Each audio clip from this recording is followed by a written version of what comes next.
All right, welcome back to the SSL Family Dad channel. Today we're going to do something that has been long awaited, something I've wanted to do for almost a year now, and that is just to kind of go through the two different chainsaws that I'm using here. I use these saws a lot, especially during this time of year, and so I thought I would just kind of go through the two. I have a Stihl and I have a Husqvarna, and they are two very different models. This isn't going to be a comparison as to which brand is best, or between these two saws necessarily which one is best. One of them is more of a home model. It's a Rancher 455, and the Stihl is more of a it's a low end pro saw, and so it's not all the way at the top, but it's out of the range of your home saws. This one's a 362c, and so I'm going to go through some of the features, what I like about them, and really hopefully help somebody kind of decide whether they want to invest the money in the better saw, or if the lower home end saw is sufficient for what you're going to do. Let's dig in first to the Rancher and check it out, see what it's all about. All right, so the first one we're going to look at here is the Husqvarna Rancher 455. These are actually available on Amazon, and of course I'll link to this in the description so you can check it out and look at all the features and things like that. I'm not going to go through a lot of the technical specifications of engine power and weight and fuel consumption and all that stuff. So this is kind of on the I guess the mid to maybe higher end of the home saws. Obviously Husqvarna is a good name. It's been a really good saw for me. So just to kind of go through some of the features, obviously fuel and your bar oil here. These have just standard twist off caps, which I don't mind. I'll show you the Stihl is a little bit different. They're a little nicer, but these ones are fine. Obviously your pull start, your fuel primer here, and then on the top you have the compression assist, and so this just releases some of the compression on the engine when you're starting it for the first time. On the back you've got your stop and your engine shut off, and your choke has two modes. It's got a center and a full choke, so half and full, and push all the way in, and that's run. You got your trigger safety on the top here, and then your throttle or trigger on the bottom. Now, the one thing I will say, this is a 20-inch bar on this, and this is the maximum size you can get for this saw. But this bar actually does take a lubrication, and again, another Amazon thing I got. I don't think they had these at the store, actually, these little push lubricators. And there's a small oil port right at the end of the bar, and you just press that in, and you'll see the oil kind of squirting out, or the grease kind of squirting out. That lubricates the sprocket at the end of this this bar. On the other side of the saw, this is where your brake is and all that stuff. You've got your brake here. It's the same as most all the saws are, and this one comes with a smaller tool to take the bar off. And you also just loosen up the two nuts here, and then this is your tension for your chain. So once you loosen the nuts up, you can tension it. This one's already pretty tight here. So this is a lot of plastic on this. It's one of the things I don't like. There's a rubber grommet that goes right in here, and these are used saws, so they're not clean. But there's a rubber grommet or plastic piece that goes in here. It's a vibration assist, so it's supposed to prevent it from vibrating, but that broke off. That's one of the things on this lower end saws, it's a lot of plastic in here, and they're just not going to last as long. Things break. Because it's a little bigger, and the engine and everything that's in this one, it is a little bit heavier. It's a kind of a heavier saw, and so that's one, I guess, disadvantage to this. Power wise, I've never had an issue with going through anything that this 20-inch bar can handle. So a 20-inch bar, I've gone through thicker than 20-inch pieces of wood with no trouble. So power wise, it seems to be sufficient. Now, it doesn't chew through it quite as fast as the Pro End saw does, but it still works very well. Now, I will say this about the chains that you're using. I don't care if you have a cheap saw or a good saw. If it's at least powerful enough to run a 20-inch bar, you want to get the chisel tooth chains, the more aggressive chains. These all come, and the manufacturers all recommend the anti-kickback or low kickback safety chains. There's nothing wrong with that, and if you're new with a saw, there's nothing wrong with sticking with the anti-kickback chains. But if you want to really cut, and if you're really out there using this thing and you're comfortable with it, get the aggressive chisel tooth chains. I will put a link in the description to this chain for the Husqvarna as well as the chain that I'm using for the Stihl. they are a more aggressive chain. They really chew through the wood. Now sometimes you'll see me cutting and I'll back off. So, you know, they do have a tendency to, they'll bury in and they'll bog the saw down sometimes. So you gotta kind of feather it a little bit, but man, it just cuts through like butter. As far as engine and starting and things like that, I really don't have much to say. This thing it runs great. It starts, you know, within maybe 2, maybe at the most 3 pulls when it's super cold out. I don't have any issues with it running. Now, I will say this. When I first got this saw, I brought it home, I filled it up with gas, and it would not run right. I had trouble with it. It was all kinds of issues with it running. It was idling, really rough, and it would stall. I couldn't keep it running. Couldn't throttle it. If I gave it gas, it bugged out. And I took it right back to the store, and they sent it up to their repair facility right here nearby, and it just needed some adjustment. There's a low and a high nozzle adjustment on this, and even right out of the box, it just needed some adjustment. I was a little frustrated when I first bought it, but after that, I haven't had any further issues with it.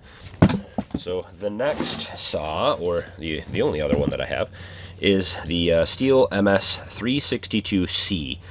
This is a sweet saw, more expensive. It is in, like I said before, more of the professional range. It's their magnesium housing.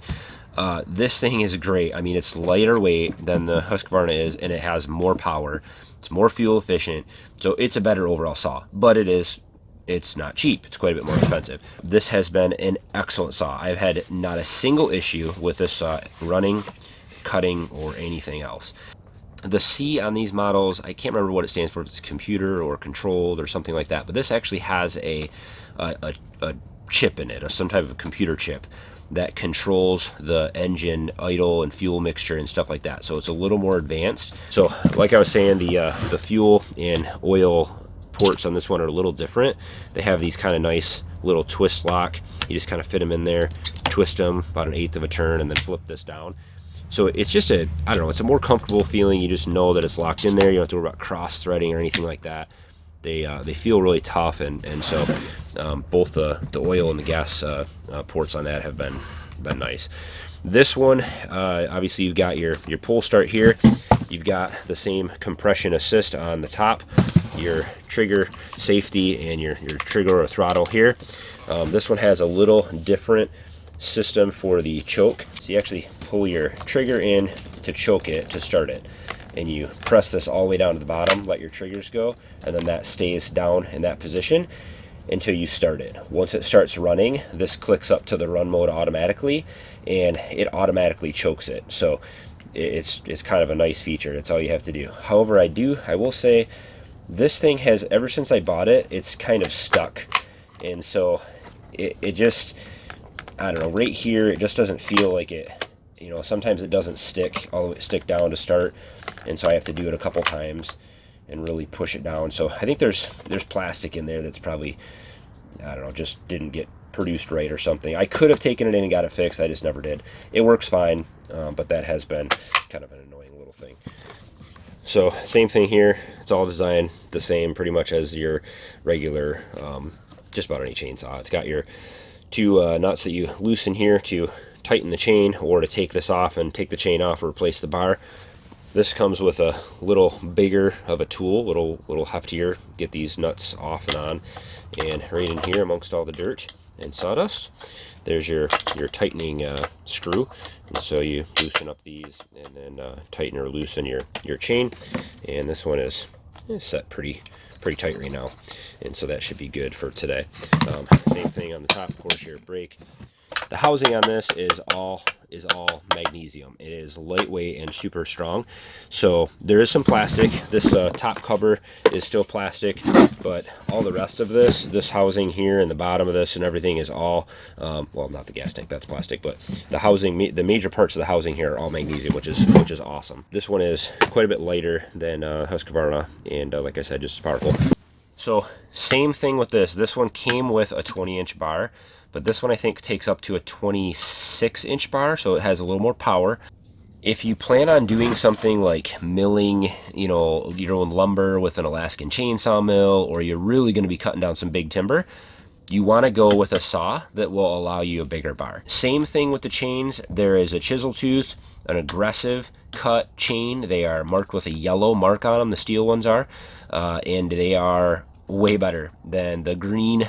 If you buy any of the chains that have the green mark on the bottom, those are the low kickback, anti-kickback safety chains.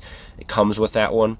They're not bad, they just don't cut as well as these more aggressive chisel tooths. So I love these chains. It's such a difference using these things, but you got to be careful because they're aggressive and they have a tendency to push you around a little more. You got to really handle the saw, and just keep an eye on what you're doing. So with that being said, kind of a run through on both the saws. I love both of these saws. Some of the other things that I have, these gator wedges, again, all this stuff's going to be on Amazon. I don't want to sound like an Amazon salesperson, but I really do buy everything on Amazon. Living out in the country, it's a thing to go to the store, man. It's half an hour away, so there's an hour just to get there and back. So if I order stuff ahead of time on Amazon and it just dropped off at my house, it's way easier. So these gator wedges, now you can see I've cut this one with my saw once or twice while it was in the tree, probably trying to get one of my saws out from being stuck or something. And they do, you know, beating on them, they've already kind of smushed down a little bit, but I've used these pretty heavily. They'll serve their purpose though for quite a long time, I think. I also have this helmet. This helmet it's a Husqvarna. I bought this again on Amazon. It has the face shield and it has the ear protection. I love this thing. I don't care what anybody says. This thing is a must if you're going to be out cutting wood. It keeps all the chips from flying in your face and your eyes. Even though I have glasses, stuff still, it's going to get under your eyes, you know, into your eyes and stuff. And you're going to need to wear hearing protection anyway if you're going to be out cutting for a long time. You know, I'm not going to say I use it every single time I fire up the chainsaw, but if I'm going to be out cutting for a couple hours, I put this thing on. I also have chaps that I'm not going to be wearing today because I have these bibs on. It's too hard to wear jeans in these Carhartts and then a pair of, you know, chaps on top of that.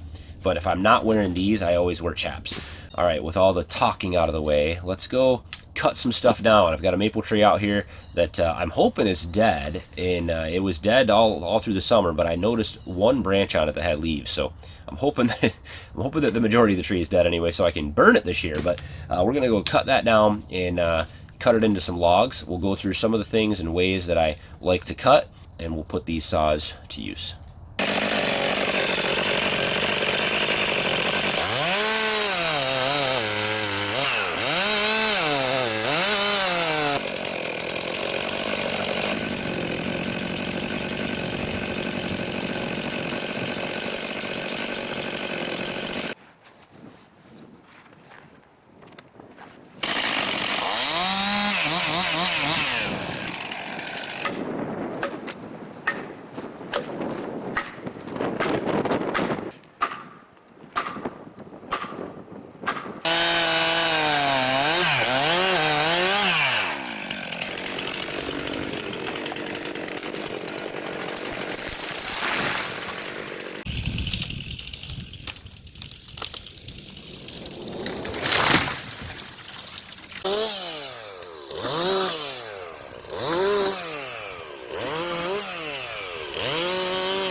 So that's pretty much it for the limbs. And the trick is to cut the limbs while they're still attached to the trunk, starting from the furthest point out and then back towards the trunk. So that way they're all lifted off the ground. You're not cutting anything in the dirt and snow and ice and hit rocks and all that other stuff. So you just cut that stuff while it's in the air, and it's a lot easier. So we'll get both the saws out here again and we'll work through the trunk.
Well, that is that. Got everything all chopped up. Doesn't take long if you got a nice sharp chain and a good chainsaw. Between the two, which one do I like the best? Well, I like the Stihl the best. It is even with a chain that isn't as sharp as the Husky today. That Stihl is still much nicer to use. It still cuts through, especially these big pieces, with much less effort. I mean, I just feather that chain through there, and it cuts really well. But with that being said, it is almost twice the cost. So the Husqvarna 455 is an excellent chainsaw for if it's in your budget. It is fairly well built. I did show you, a few little pieces and things that, I didn't like about it, the plastic and stuff, but it is still a pretty good chainsaw. It's got the power and ability to cut through pretty much anything you would need to cut down, I would think, on a homestead or small farm, and it's a good little saw. So either one of them, I think, is a good choice, but of course, if you can spend the money, the Stihl is more powerful. It is allows a bigger bar, and it's a little bit better built, so it's gonna last you probably longer and with less things breaking. Well, all I have left to do now is get all this wood collected and split and stacked. So more work ahead for me, but for you guys, I'll let you get back to what you were doing. Thanks for tagging along today. Hopefully you guys found this informational. If you're looking to buy a chainsaw, hopefully you got some information out of this. Please throw questions down below if you have any. Comments, of course, your experience with one or the other of these saws or in chainsaw brands in general. Get a good discussion going so that people shopping for chainsaws that are watching the video can look through those things and hopefully get something out of it before they make a decision. So as always, guys, thumbs up on the video. Don't forget to hit thumbs up. Don't forget to subscribe if you're not already subscribed, which I don't know why you would not already be subscribed. Hit that subscribe button and the bell next to it to get notifications of new videos. And as always, guys, thanks for watching. Have a good one.